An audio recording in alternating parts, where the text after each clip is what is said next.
Hi, this is Miracle Mouse, and I'm here to do a review on Shockwave. I say review, not preview, because obviously this has been done several times, but I wanted to kind of throw my own thoughts and opinions in here of this figure. This is my first video, by the way, and I know it's not the best video out there. It's done with the Xbox Live Vision Cam, and it's definitely not the best tool for the job. Shockwave, I chose Shockwave for several reasons to do my first review on, and the first and foremost is because I got them tonight, and obviously my new toys are always my immediate favorite toys, so that is the one I wanted to do the review on first. Now, as you see, Shockwave is a Cybertronian tank, and I'm not familiar with the animated series. I haven't watched it, and to be honest with you, Shockwave is my first animated Transformer I have. Now, my Transformer collection is limited to currently the Transformer movie Transformers, the ones that you saw in the live-action film.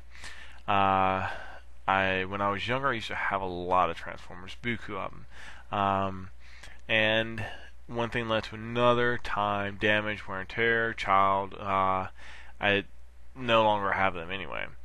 But then, as I grew up, I got into collecting the Beast Wars figures, and I almost had the entire set of all the Beast Wars that appeared in the animated cartoon.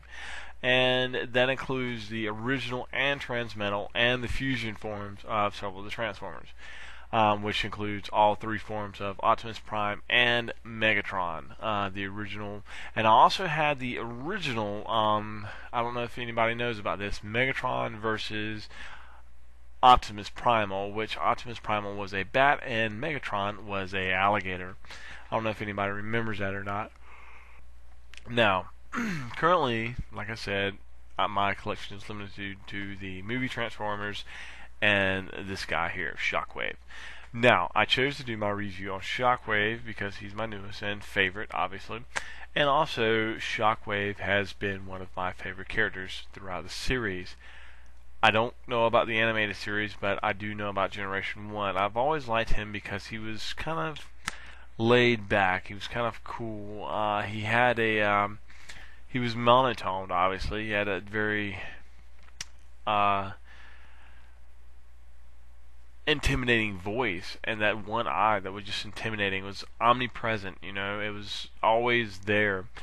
It never showed any emotion, so you really had to wonder what Shockwave was thinking behind that.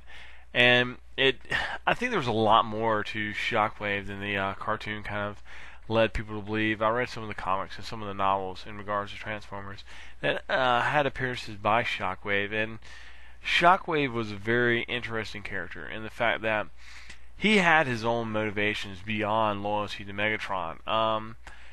He was obviously fanatically loyal to Megatron, and he did it out of a sense of duty rather than fear like the other Decepticons. Most of the Decepticons simply feared Megatron, but Shockwave didn't. He did it out of a sense of loyalty, which was something very rarely found in the Decepticon ranks. But anyway, Shockwave was always a unique character. He's always very interesting. This is the box in the background, as you can see here. I always keep my boxes. I love the boxes. There's a good picture of Shockwave's face. I'm not sure how clear that'll turn out. And here's the other side of the box. And then the back side of the box kind of tells a bit of the story behind Shockwave. I'm very tired, so you're going to catch me yawning a few times while I'm doing this. Now, this is the actual figure itself. Very nice. And it stays true to the Generation 1 Shockwave in the fact that it is Cybertronian in design. It is definitely not a tank that you would find on Earth anywhere. And yes, even though it is a tank, it's not a human tank. It's not something you would find on our planet anywhere. Very Cybertronian in design, and I love it. Love the design of it. I love the fact that it definitely looks like a something that you would find on Cybertron, and that makes it unique to me. Now, thing about Shockwave is this Shockwave toy is also the long arm toy as well. It appears that Shockwave is the spy. He's a spy, and he goes undercover as Long Arm to infiltrate the Autobot um, uh, structure. Their elite guard. He becomes like one of their elite guards, and becomes a head of their intelligence division. So he's able to use that against him to report back to Megatron and inform the Decepticons of what the Autobots are doing. Now, I haven't really kept up with the animated series. I'm not going to pretend to know a lot about it other than what I read on the back of the box. I probably will keep up with the animated series.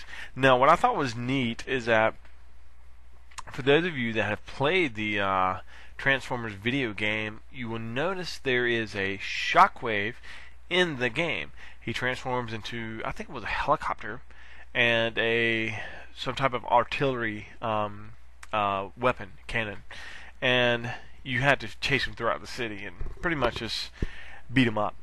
But I was and the game came out about a week and a half to 2 weeks before the actual movie did, and I was kind of hoping to see Shockwave in the movie, but I didn't. And Shockwave just has never really gotten much love over the years. I think he's an awesome character. I think it's an awesome toy. The original toy was awesome, the Generation 1 toy. I never had it, always wanted it, but never could get it. Would love to have it. But this figure is kind of my first Shockwave, and that's another reason why I wanted to get him. Now, it's currently January, the first part of January in 2009, and I feel like I was actually lucky to get this toy because, well, I got into collecting some of the animated Transformers late into the scheme of things, and obviously this is a more of a rarer one, I guess. I haven't seen too many of them around, and I just feel like I'm lucky to get them. So anyway, I'm going to go ahead and transform this bad boy, and the first thing I'm going to do is turn him into a Long Arm. Now, the Long Arm vehicle basically is pretty simple. These legs right here, if you can see, that kind of just folds down a little bit. And the same thing with the other side. I want to just fold it down. I'm trying to make sure the camera stays on it. Now this side, this leg as well, folds down. Okay, see it's there. And then I want to flatten that out, make that level with that. And the same thing with this side. Kind of like a big dog. Just fold that down. Now, if you look on the, okay, never mind. I thought you had to fold that up too. Now, got this cannon, and hold on one second. Now, the last thing we have to do is, now that we got the feet placed right, is take the cannon. Now, the cannon is easy. Just take this front piece right here, fold it down, and that pops up by itself. Then you have, and this kind of snaps into place right there. And you take these right here, this right here, it's normally down right there, kind of like a front blaster thing, and flip it back. I'm just trying to make sure it stands up right. And then you do the same thing with this side here. Flip it back. Now, this right here could be longer. This piece right here could extend a little bit more. It doesn't, but it could. It would be nice if it did, but it doesn't. It's still an awesome toy. Alright, you notice the crane arm, just like the tank, extends around 360 degrees. It swivels up, swivels down too, swivels up and down quite nicely.